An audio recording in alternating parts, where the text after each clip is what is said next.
Deb and I want to say hi in our latest newsletter, and we also want to tell you about what we're doing in outreach. We're using a storytelling method where we take a gospel story and we tell it. We don't read it, but we just tell it. And then we walk people through a process of kind of analyzing the story, which is head, heart, hands. And as we're going through that process, we say, okay, the head, what did you hear in the story? What are the facts? And then the second one is the heart. How do you think individuals felt as the characters of the story? And then ultimately, how does the story make you feel? And then hands is what are you going to do about it? So let me give you a quick example of how we do this. In the Gospels, Jesus is teaching the people, and he goes out to the seashore and he tells the disciples to get in the boat and they're going to go to the other side. And when they got in the boat and they started going across, this great storm arose, and it was so bad that the waves began to fill the boat and the boat began to sink. And Jesus was asleep on a cushion in the back.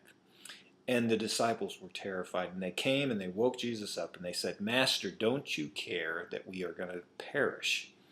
And Jesus got up, and then he rebuked the wave and the winds and said, "Peace, be still."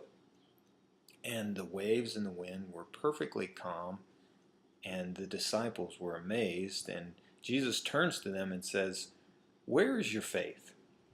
And the disciples were just amazed at what had happened, and they said, "Who is this that even the wind and the waves obey his commands?" So that's the story. Now we look at the head. What happened in the story? And people will give all kinds of details that happened in the story. Jesus was asleep on the cushion. A great storm came up. The disciples were very afraid, and then Jesus calmed the wave and the wind, and then he kind of rebukes them for their faith, and they're amazed, and they figure out who this Jesus is. Then we move to the heart. How do you think the disciples were feeling? Well, from the story, they were obviously terrified.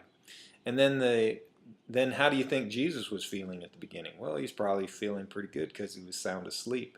But then when he woke up, he was a little disappointed that the guys didn't have more faith. Then how did the disciples feel when Jesus had calmed the storm? Well, they were absolutely amazed and probably even terrified that this person they were with could command nature and it obeyed. And then the last question in the heart is, how does the story make you feel? And a lot of times what will happen is people, when this is what we want, is they'll transfer the story into their own life. And they begin to talk about, in this case, the storms in their life and how Jesus can calm those storms. And that gives them a sense of comfort. And then we go to hands. What are you going to do about this? And some of them will have various applications, like last week. One of the guys' application, which is a really good one, is the next time that I am in some kind of storm, I need to go and pray. Wake Jesus up and tell him how I'm feeling. So anyways, those are some of the techniques that we're using for storytelling. It's highly reproducible. A lot of the guys will go out and tell the story immediately. In fact, when we get together, the first question we ask is, how did it go last week with applying the story and telling the story? How did that go? Then we go into the storytelling and head, heart, hands. And then afterwards, we talk about the application for next week. And part of that application is tell the story to at least one person. So we're having a good time with this. Well, we're having a great time in San Antonio, and we really appreciate you all. Thanks for your support and prayers. God bless.